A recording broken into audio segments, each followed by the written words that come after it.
আসসালামু আলাইকুম সবাইকে। আমি ইন্ডিপেন্ডেন্ট সিকিউরিটি রিসার্চার হিসেবে আছি হ্যাকার ওয়ান অ্যান্ড ইন্টিগ্রিটিতে। তো আজকের ভিডিওতে আমি একটা রাইট আপস নিয়ে আলোচনা করব। যেই রাইট আপসে আপনারা ফাইল আপলোড ফিচারে কি কি বাগ পাওয়া যায় অ্যান্ড সেগুলো বাগ কীভাবে ফাইন্ড করবেন, এই পুরো বিষয়টা ক্লিয়ার করা হয়েছে। আমার কাছে রাইট আপসটা অনেক ভালো লাগছে, যার কারণে আপনাদের সঙ্গে শেয়ার করা। আপনারা অনেকেই জেনে থাকবেন যে ফাইল আপলোড ফিচারে যদি বাগ থাকে, তাহলে সেই বাগ ইউজ করে আপনারা হচ্ছে আরসি করতে পারেন, অর্থাৎ সার্ভারে আপনারা রিমোট কোড এক্সিকিউশন করতে পারেন অ্যান্ড হচ্ছে আপনারা হচ্ছে ওয়েবসাইট ডিফেন্স করতে পারেন। এটা আমরা সবাই জানি, যারা আমরা ইথিক্যাল হ্যাকিংয়ে আসি তারা সবাই জানি যে ফাইল আপলোড ফিচার ব্যবহার করে আমরা এই দুইটা কাজ করতে পারি।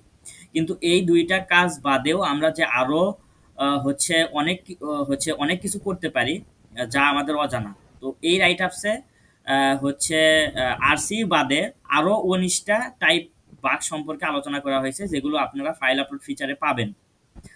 তো শুরু করি। তো প্রথমতই যেটা এখানে বলা হয়েছে আরসি, যেটা আমরা সবাই জানি, ওই জন্য আমি এটা স্কিপ করতেছি।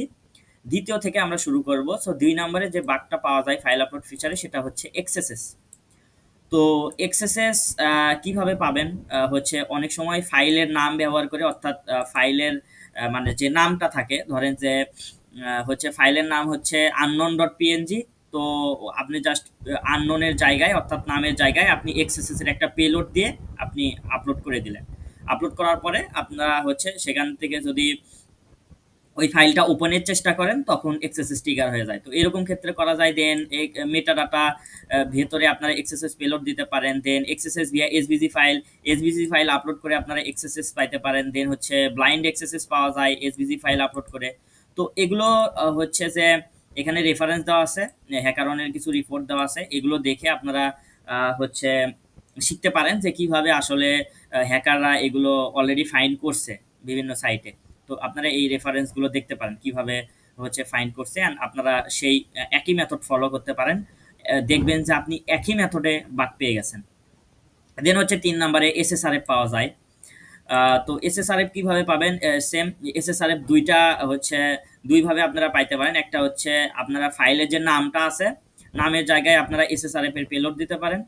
তারপরে আপনারা এসএসআরএফ ভিয়া এসবিজি ফাইল হচ্ছে মানে এসবিজি ফাইলের মাধ্যমে, তো আপনারা জাস্ট এই জায়গাটাতে বাগ কোলাবরেটরের মানে বাগ কোলাবরেটরের লিঙ্ক যদি দেন, তারপরে আপনারা হচ্ছে দিয়ে যদি আপলোড করেন, আপলোড করার পর সেটা যদি আপনারা ওপেন করেন, তারপরে যদি সে মানে আপনার কোলাবরেটরে দেখেন হচ্ছে রিকোয়েস্ট আসতেছে, তাহলে সেরকম ক্ষেত্রে এসএসআরএফ হবে। আপনারা হচ্ছে তারপরে এখানে হচ্ছে চেঞ্জ করে করে করে করে তারপরে আপনারা হচ্ছে ইম্প্যাক্ট বাড়াইতে পারেন। তো এসএসআরএফ কিন্তু দুইভাবে পাওয়া যায়, অবশ্যই আপনারা এটা খেয়াল রাখবেন। 3 নম্বর হচ্ছে যে এসএসআরএফ ভিয়া আইফ্রেম ইন এইচটিএমএল। তো অনেক সময় দেখা যায় কি এসভিজি ফাইল আপলোড করতে দেয় না অনেক ওয়েবসাইট, তো সেরকম ক্ষেত্রে আপনারা এইচটিএমএল ফাইল আপলোড করেও আপনারা হচ্ছে যে এসএসআরএফ করতে পারেন। তো এর জন্য আপনারা এখানে রেফারেন্স আছে, অনেক রেফারেন্স আছে, এগুলো দেখতে পারেন। দেন এক্সএক্সি, তো সেম আপনারা হচ্ছে জাস্ট এক্সএক্সি এর যে পেলোডটা আছে, এই পেলোডটা আপনি হচ্ছে যে মানে ইতে বসাবেন, মানে হচ্ছে আপনার মানে ফাইলের ভিতরে বসাবেন, অ্যান্ড অবশ্যই এক্সএমএল হতে হবে। এক্সটেনশন কি হতে হবে? এক্সএমএল, অর্থাৎ এক্সএমএল ফাইল হতে হবে। তো এক্সএমএল ফাইলের ভিতরে আপনারা জাস্ট এক্সএমএল একটা হচ্ছে কোড দিবেন, দেওয়ার পরে আপনারা সেটা আপলোড করে সেম যেভাবে হচ্ছে এই তো এখানে হচ্ছে সেটা দেওয়া আছে, মানে হচ্ছে রেফারেন্স দেওয়া আছে কিভাবে হ্যাকাররা ফাউন্ড করছে, অ্যান্ড পুস্তিকার একটা ল্যাবও দেওয়া আছে দেখতেছি। এটা আপনারা সলভ করে দেখতে পারেন কিভাবে এটা করা হয়। দেন সিএসআরএফ অন ফাইল আপলোড, আপনারা ফাইল আপলোড হচ্ছে ফিচারে সিএসআরএফ করতে পারেন। সিএসআরএফ কিভাবে করা হয় এটা আশা করি সবাই জানেন। যদি না জেনে থাকেন, আগে হচ্ছে সিএসআরএফ সম্পর্কে জেনে নেন যে সিএসআরএফ আসলে কিভাবে হয় অ্যান্ড সিএসআরএফ কি, তারপরে আপনারা হচ্ছে এইটা হচ্ছে ট্রাই করতে পারেন। তারপরে হচ্ছে যে এক্সিপ মেটাডাটা লিক। তো এক্সিপ মেটাডাটা লিক এটা আমি পাইছিলাম টেকনোতে।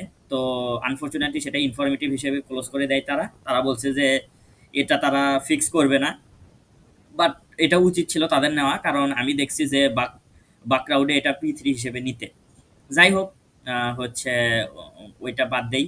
তো আপনারা এক্সিপ মেটাডাটা আমার একটা হচ্ছে ওই টেকনোতে যেভাবে আমি পাইছিলাম, আমি একটা পিওসি অলরেডি আছে আমার ইউটিউব চ্যানেলে, আপনারা সেটা দেখতে পারেন। জাস্ট কিছুই না, একটা মেটাডাটা সহ একটা ইমেজ আপনারা জাস্ট ডাউনলোড করে ওখানে মানে ফাইল আপলোড ফিচার আপলোড করে দিবেন। দেওয়ার পরে তারপরে হচ্ছে ওই মানে ওই মানে ফাইলটা ওপেন করবেন। তো ওপেন করার পর একটা লিঙ্ক আসবে আপনার কাছে, ওই লিঙ্কটা জাস্ট এক জায়গায় পেস্ট করে দিবেন। হচ্ছে মেটা ডাটা এক্সট্র্যাক্ট করতে পারে এরকম কোনো টুলে হচ্ছে টুল দিতে পারেন, অথবা হচ্ছে জিম্পেল নামে একটা সাইট আছে ওইটা দিতে পারেন।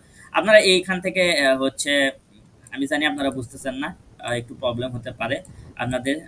তো আপনারা এই রিপোর্টগুলো দেখে আপনারা এই করতে পারেন। পাশাপাশি এখানে স্টেপ টু রিপোর্ট ইউজও দেওয়া আছে, কিভাবে আপনারা ফাইন্ড করবেন। দেন হচ্ছে ওপেন রিডাইরেক্ট। তো এই ওপেন রিডাইরেক্ট সেম বাগ আমি পাইছিলাম গুগলে। তো হচ্ছে বাট আনফরচুনেটলি সেটা ডুপ্লিকেট খাই আমি। বাট আমি হচ্ছে যখন এই ইটা মানে এই গুগল এই বাগটা ফিক্স করে ফেলবে, তখন আমি ওই পিওসিটাও আপলোড করব কিভাবে আমি গুগলে হচ্ছে ওপেন রিডাইরেক্ট পাচ্ছিলাম এই এসভিজি ফাইল আপলোড করে। তো আপনারা হচ্ছে এটা ফাইন্ড করতে পারেন, অনেক সময় এটা পাওয়া যায়। আর আমি তো বললামই আমি গুগলেও পাইছি এই বাগটা। তো তারপরে হচ্ছে লার্জ ফাইল ডস, এইটা আপনারা হয়তো আর আন্দাজ করতে পারতেছেন। আপনারা ফাইলের ভিতরে মানে একটা ফাইলের ভিতরে প্রচুর কন্টেন্ট দিয়ে দিবেন, হচ্ছে যেটা সার্ভার হয়তো হ্যান্ডেল করতে পারবে না। তো সেরকম ক্ষেত্রে এটা ডস হয়ে যাবে। যদি দেখেন যে ইন স্কোপে আছে ডস, তাহলে আপনারা এইটা করতে পারেন। অনেক সময় দেখা যায় কি মানে এরকম রেস্ট্রিকশন থাকে না যে আপনি কত বড় ফাইল আপলোড করতে পারবেন। হচ্ছে তো সেরকম ক্ষেত্রে আপনারা এটা ট্রাই করতে পারেন। দেন হচ্ছে ফাইল আপলোড বাইপাসের এখানে কিছু হচ্ছে রেফারেন্স দেওয়া আছে, আপনারা এটা দেখতে পারেন কিভাবে আপনারা বাইপাস করবেন। দেন হচ্ছে ফাইল নেম ভলামিটি। তো ফাইল নামের মাধ্যমে হচ্ছে ফাইলের নামের মাধ্যমে যেটা করা যায় সেটা হচ্ছে এক্সএসএস, যেটা ওই 2 নাম্বারটাতেও আমরা দেখছি সম্ভবত। হ্যাঁ হ্যাঁ, 2 নাম্বারটাতেও আমরা দেখছি যে হচ্ছে নামটা চেঞ্জ করে দিব, যেটা আমি আগেই বলছি আপনাদের। দেন এসকিউএল ইনজেকশন করতে পারেন ফাইলের নামের মাধ্যমে, এসকিউএল পেলোড বসাই দিবেন নামে, দেন পাট্টা বাসেল করতে পারেন, পেলোড বসাই দিবেন সিম্পল। দেন কমান্ড ইনজেকশন করতে পারেন, পেলোড বসাই দিবেন সিম্পল। দেন হচ্ছে ডস করতে পারেন। তো ডস কিভাবে করবেন, আপনারা ফাইলের নামটা দিবেন অনেক বড়। এর আগে যেটা ছিল, হ্যাঁ, এর আগে এটা যেটা ছিল এটা ফাইলের ভেতরে অনেক কন্টেন্ট দিতে হবে। বাট এখানে যেটা সেটা হচ্ছে ফাইলের নামই আপনি অনেক বড় দিবেন, সেরকম ক্ষেত্রে এটা ডস হয়ে যেতে পারে অনেক সময়। তারপরে হচ্ছে যে এই অ্যাটাকগুলো সম্পর্কে আমার তেমন কোনো ধারণা নেই, আপনারা হচ্ছে শিখতে পারেন এই অ্যাটাকগুলো। এখানে সিএসবি ইনজেকশন আছে, দেন হচ্ছে file overwrite, pixel float attack, image tragick, আর হচ্ছে চিপ স্লিপ অ্যাটাক। এই এইগুলো সম্পর্কে আমার তেমন কোনো ধারণা নেই। হচ্ছে আপনারা এগুলো যদি আরও বিস্তর জানতে চান, জাস্ট এখান থেকে ওপেনে ক্লিক করবেন, এখান থেকে জাস্ট ওই রিলেটেড রাইট আপস অথবা যে কোনো কিছু চলে আসবে, আপনারা ওখান থেকে শিখতে পারেন। তো এই 4টা আপনারা শিখতে পারেন। অ্যান্ড এখান থেকে আরও অনেক আছে। এগুলো হচ্ছে আপনি এক কথায় মানে এই সবগুলো যদি মানে আপনারা শিখে ফেলেন, আমি মনে করি যে আপনি ফাইল আপলোড ফিচারে মানে বা মানে মাস্টার হয়ে যাবেন, ফাইল আপলোড ফিচারে বাগ ফাইন্ডের মাস্টার হয়ে যাবেন আশা করি। মানে আমার এই রাইট আপসটা ইনফরমেটিভ ছিল, সরি আমার না, অন্য রাইট আপস, বাট আমি আপনাদের দেখাইলাম জাস্ট। আশা করি এই রাইট আপসটা ইনফরমেটিভ ছিল। তো এরকম আরও যদি ইনফরমেটিভ রাইট আপস চান হচ্ছে নিয়ে ভিডিও চান, তাহলে আমাকে কমেন্ট করতে পারেন। অ্যান্ড কোনো কোশ্চেন থাকলে অবশ্যই আমাকে হচ্ছে টেলিগ্রাম গ্রুপে নক দিতে পারেন। হচ্ছে আমাদের টেলিগ্রাম গ্রুপ সম্পূর্ণ ওপেন, সবাই মেসেজ দিতে পারে। তো সবাইকে ভিডিওটা দেখার জন্য অ্যান্ড এতক্ষণ সাথে থাকার জন্য অসংখ্য ধন্যবাদ। তো আসসালামু আলাইকুম সবাইকে।